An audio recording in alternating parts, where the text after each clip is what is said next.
SCP-3008. Object Class: Euclid. Special Containment Procedures. The retail park containing SCP-3008 has been purchased by the Foundation and converted into site. All public roads leading or passing by site have been redirected. The entrance to SCP-3008 is to be monitored at all times, and nobody is to enter 3008 outside of testing as permitted by the senior researchers. Humans exiting SCP-3008 are to be detained and then debriefed prior to the administration of amnestics. Dependent upon the duration of their stay in SCP-3008, a cover story may need to be generated prior to their release. Any other entities exiting SCP-3008 are to be terminated on site. Description: SCP-3008 is a large retail unit previously owned by and branded as Ikea, a popular furniture retail chain. A person entering SCP-3008 through the main entrance and then passing out of the line of sight of the doors will find themselves translocated into SCP-3008-1. This displacement will typically go unnoticed, as no change will occur from the perspective of the victim. They will generally not become aware until they return to the entrance.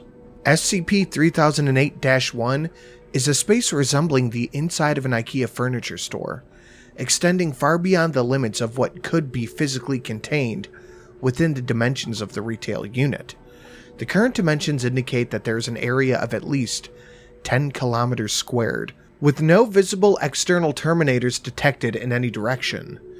Inconclusive results from the use of a laser rangefinder has led to the speculation that the space may be infinite. SCP-3008-1 is inhabited by an unknown number of civilians trapped within prior to containment. Gathered data suggests that they have formed a rudimentary civilization within SCP-3008-1, including the construction of settlements and fortifications for the purpose of defending against SCP-3008-2. SCP-3008-2 are humanoid entities existing within SCP-3008-1. While superficially resembling humans, they possess exaggerated and inconsistent bodily proportions, often described as being too short or too tall. They possess no facial features and, in all observed cases, they wear a yellow shirt and blue trousers, consistent with the IKEA employee uniform. SCP-3008-1 has a rudimentary day-night cycle, determined by the overhead lighting within the space, activating and deactivating at times consistent with the opening and closing times of the original retail store. During the quote-unquote night, instances of SCP-3008-2 will become violent towards all other life forms within SCP-3008-1. During these bouts of violence, they can be heard vocalizing phrases in English that are typical variants of, quote, "The store is closed, please exit the building," unquote. Once day begins, SCP-3008-2 instances immediately become passive and begin moving throughout SCP-3008-1, seemingly at random. They are unresponsive to questioning or other verbal cues in the state, though will react violently if attacked. SCP-3008-1 is known to have one or more exits located within, though these exits do not appear to have any fixed position, making it difficult to leave SCP-3008-1 once inside. Using any other door besides the main entrance to the structure or breaking through walls of the retail unit leads into the non-anomalous interior of the original store. Since containment began, 14 individuals have managed to exit SCP-3008. Following extensive debriefing, all individuals have been administered amnestics and released. Incident: SCP-3008-1. At 0:37 on 2000, a human male exited SCP-3008, followed 10 seconds later by an instance of SCP-3008-2. SCP-3008-2 caught and killed the man before itself being terminated by armed response personnel. This incident represents the only time an instance of SCP-3008-2 has been seen exiting SCP-3008. A full autopsy of the corpse was performed. See SCP-3008-2 autopsy log for more details.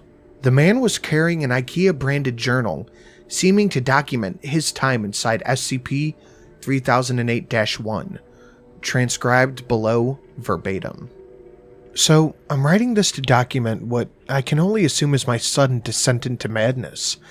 I can't possibly be that bad of a navigator, and yet, as I write this, I've been trapped in Ikea for 2 days. I haven't seen another person in the entire time I've been here. I thought it was a prank at first. They turn the place into a maze, get all the people out and see how long it takes them to get lost. Then, everybody just has a good old laugh. I realized that wasn't the case when I tried to backtrack.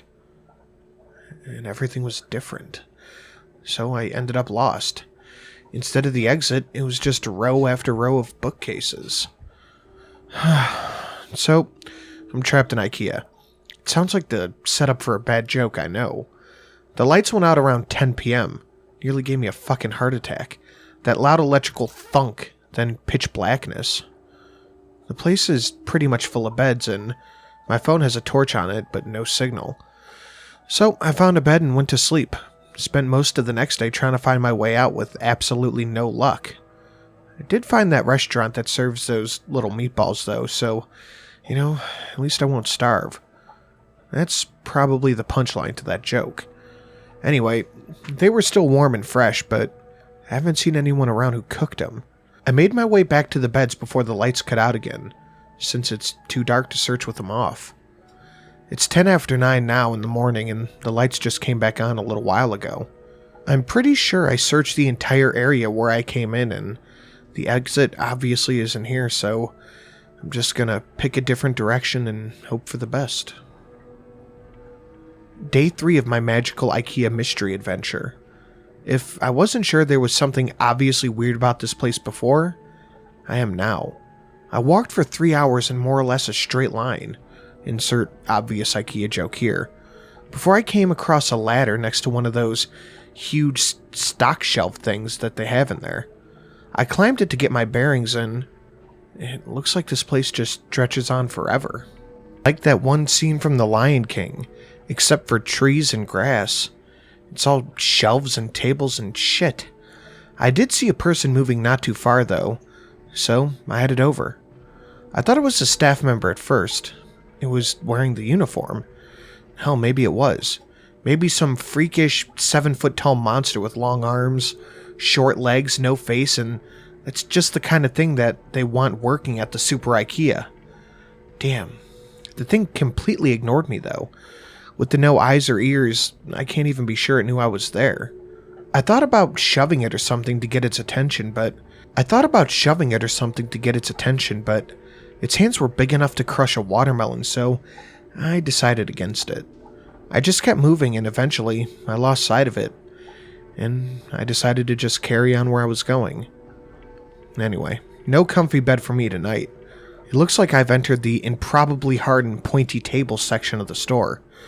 Guess I'll have to make do with a bunch of bunched up tablecloths or something. My phone battery died during the day too. It didn't work anyway, but I feel like I've lost some kind of vital lifeline. You ever see one of those cartoons where they're going through doors in the hallway and just pop out of another door in the same hallway? That's pretty much how I feel right now. I've seen nothing but the same identical bookshelf for 2 days now. Just row after row after row of them. I mean, come on.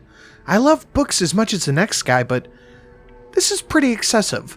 I'm obviously still moving forward, though. I can see signs hanging overhead passing by. Too bad none of them say, exit. Not sure who I was addressing that question to. Let's just say it was practice for the autobiography that I am definitely going to write when I get out of here. I'll call it my perfectly normal trip to a regular old Ikea.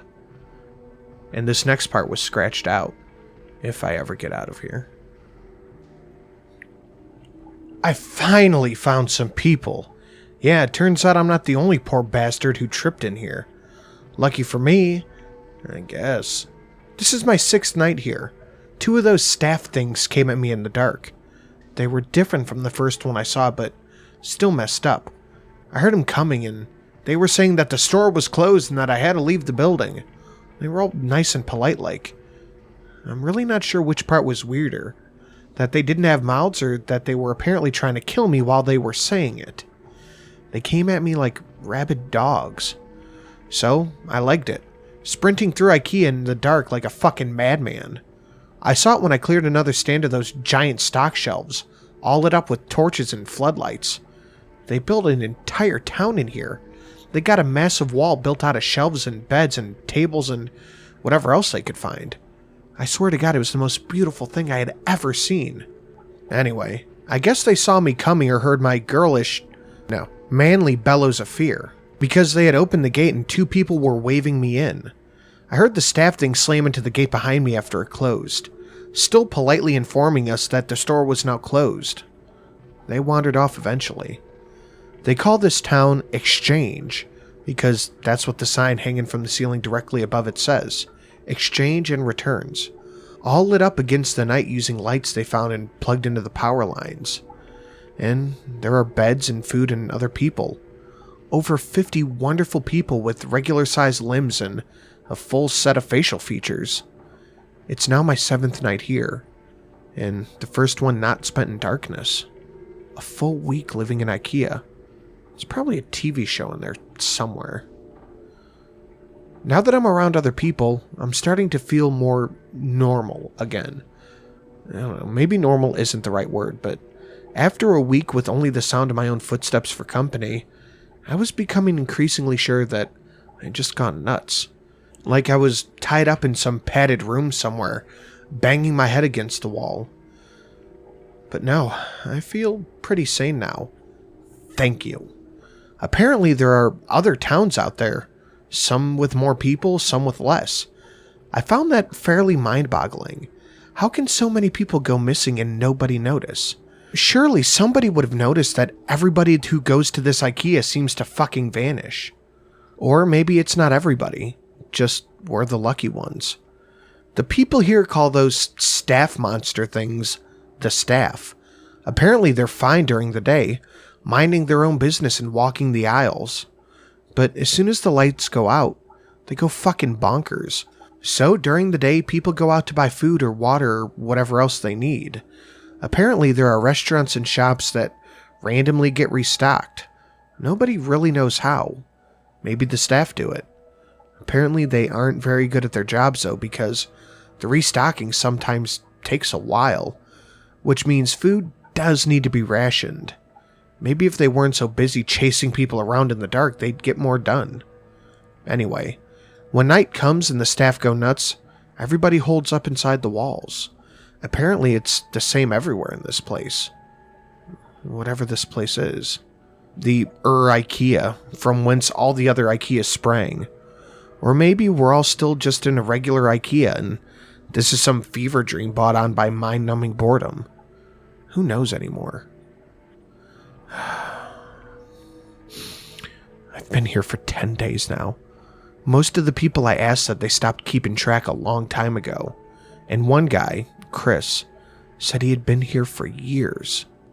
Years. There are some ineligible scribbles here. Apparently, there are rumors of people who actually managed to get out. People who see the exit, only to have it vanish right before their very eyes. I get the weird feeling that not everybody believes that, but I do. It explains how we're stuck in here of endless rows of high-quality Swedish furniture. I don't know why they would find a disappearing door so hard to believe in. Anyway, I went out scavenging for food at a nearby healthy shop with Sandra and Jerry today. Once you learn the landmarks of this place, it's not so hard to navigate. The overhead signs help a lot. And there are others. Not too far in the distance, a huge section of those giant stock shelves had collapsed against each other, and it was way off to the east. Anyway, we assume it's east. Apparently Ikea doesn't sell compasses. In some kind of weird tower that looks like it was made of wood. It reaches all the way to the ceiling. Maybe they were trying to break through the roof. That one lights up at night, so there must be people up there. and apparently it's a few days' walk, which means it must be miles away. But nobody really knows for sure. Apparently I got incredibly lucky sleeping out there for a week without getting ripped to bits by the staff. Yeah, that's me. Lucky, lucky, lucky. We found some food in the shop. I guess the staff restocked it during the night. It was nice of them. There was a telephone on the wall, so I figured I'd try it out. There was a voice on the other end, but they were just talking nonsense. Random words strung together with no real meaning. You ever see a video of someone with aphasia? It kind of sounded like that. And they didn't even answer me when I spoke to them. Sandra says all the phones in here are the same. I'm asking the journal questions again. I was thinking last night. The ceiling of this place is pretty high as far as anybody can tell. It goes on forever. Shouldn't there be some kind of weather in here? I'm sure I read something about a NASA building that was so damn big it had its own weather pattern with clouds and stuff. This place is definitely bigger than that. But now that I think about it, I'm pretty sure I've never felt so much as the temperature change. I'll add that to the grand list of weird bullshit. The staff attacked the exchange last night. Must have been 20 or 30 of them. They were all just asking us to leave as calm as you'd like, while trying to smash down the walls with their bare hands. Apparently this happens pretty regularly, so everyone was prepared for it. Getting knives from the restaurants, lawnmower blades made into machetes, a fire axe. One guy, he even made a functional crossbow. Anyway, the walls were made with holes in them, which I hadn't noticed before, specifically just so you can stab out at the staff when they attack. I took a couple of them down myself. They don't even bleed. They go down just as easy as a regular person once you start sticking holes in them. We had to haul away the bodies the next morning. Apparently the dead ones will attract more of those things during the night, so we got them away from exchange. We have a couple of those trolley things that they use to move big boxes around, so we loaded them up and took them over to pickup. Apparently people just name everything after whatever sign is hanging overhead. Pickup was pretty grisly.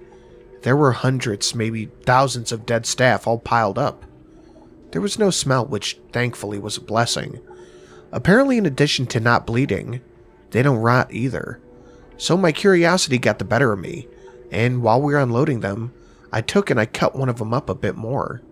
They're just skin, or something that looks like skin. I made it halfway through the body. No muscle, no bone, no organs. Are they even really alive in the first place? They certainly seem to have bones while they're moving around and pounding on the walls.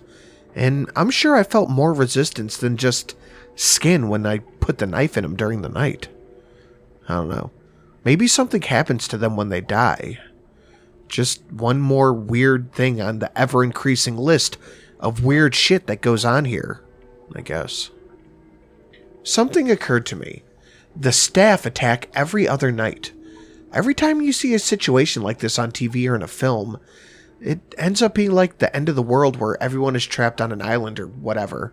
Once a group like ours starts to form, everybody turns on each other, fighting for food or dominance or whatever else. That hasn't happened here. Apparently people from other towns come by just to check from time to time, or occasionally to trade if they're short on something. But everything is always cordial, friendly even. Maybe it's the threat of the staff, or perhaps the constant restocking of supplies in the shops. There's not much to fight over. Maybe people are just better than we genuinely give them credit for. It's a nice thought. I think I'll go with that one. A dozen people showed up at the gates this afternoon from a town called Trolleys.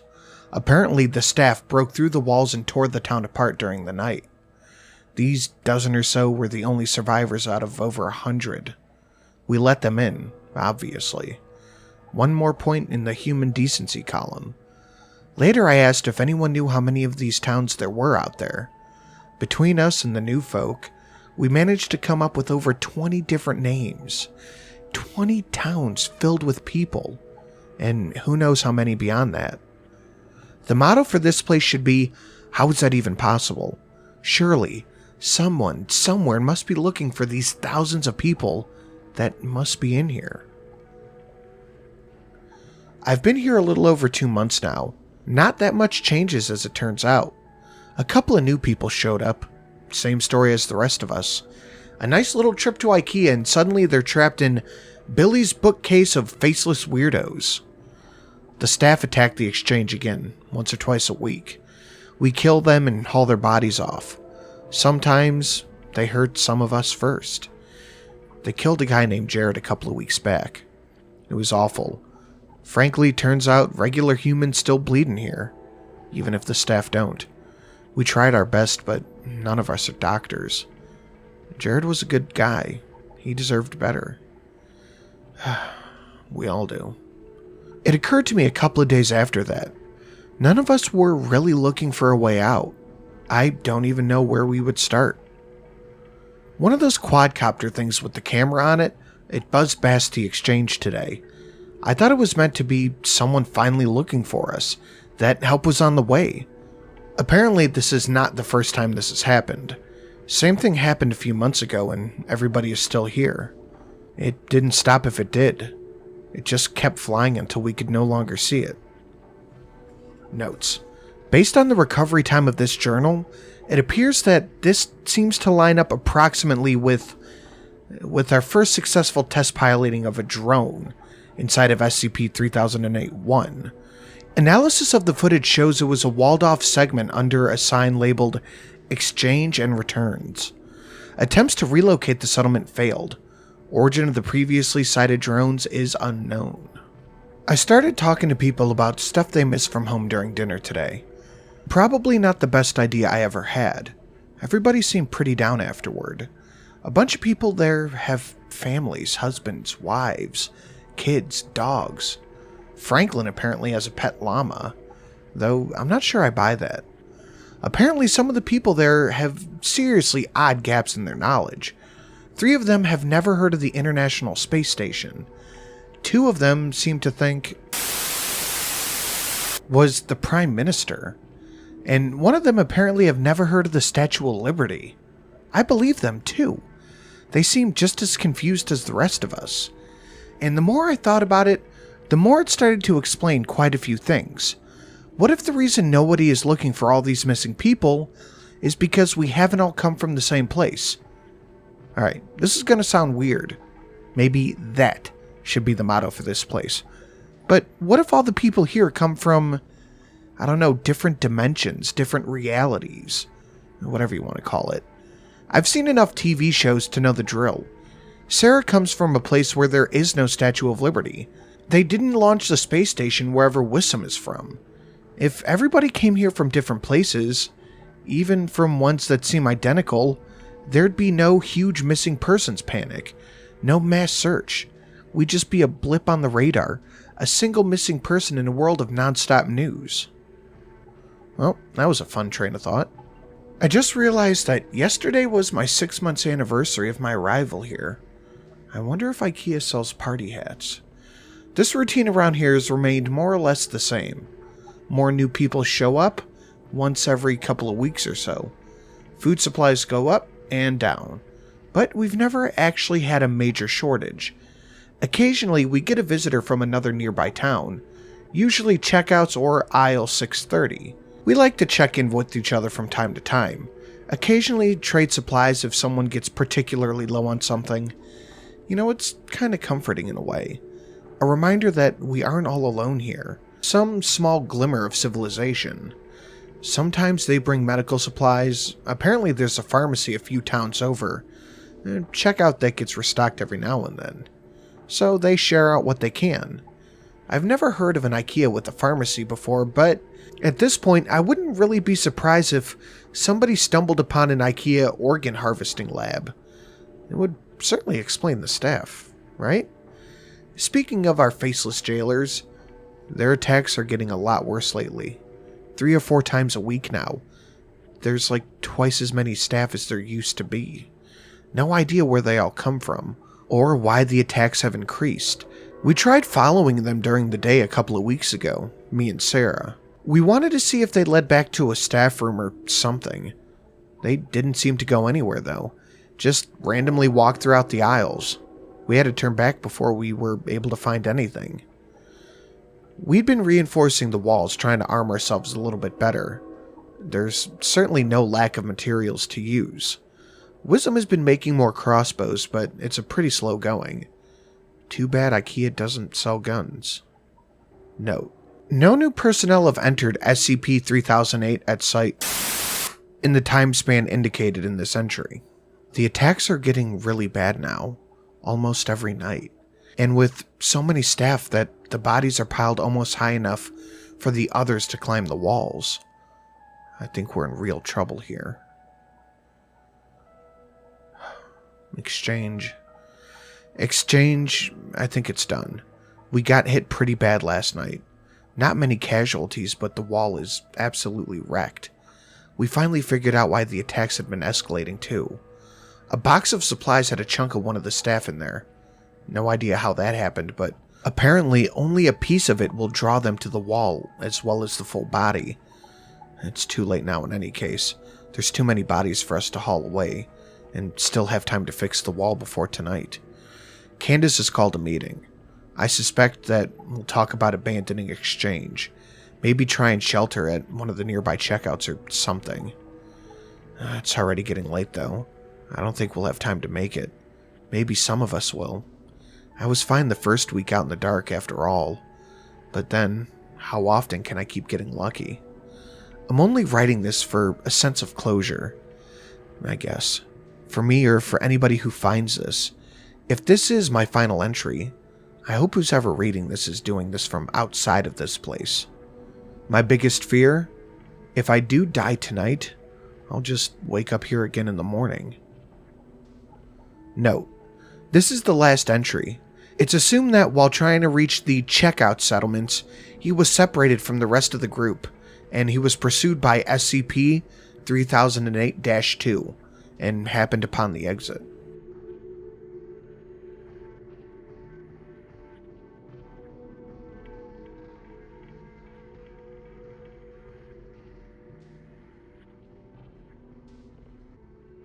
I hope you guys like my version of this. Not nearly as good as the Vulcan, but, you know, I try. I want to thank brand new $50 patron Dan R, who got Containment Specialist. That's pretty damn cool. Thank you, Dan. As for the rest of you, that would be Neophyte Games, Chaos X, JY, Pyromancer, Hayden MH, Ethan A, Daniel H, Maximilian Charles P, Go Cute Puppy LLC, Young Sykes, Dark Side of the Bear, Revenick, Paul T, and Mr. Swiston. Guys, thank you all so much. I know I say it every time, and I'm going to keep saying it because it's just going to be true forever. You guys do keep this channel alive.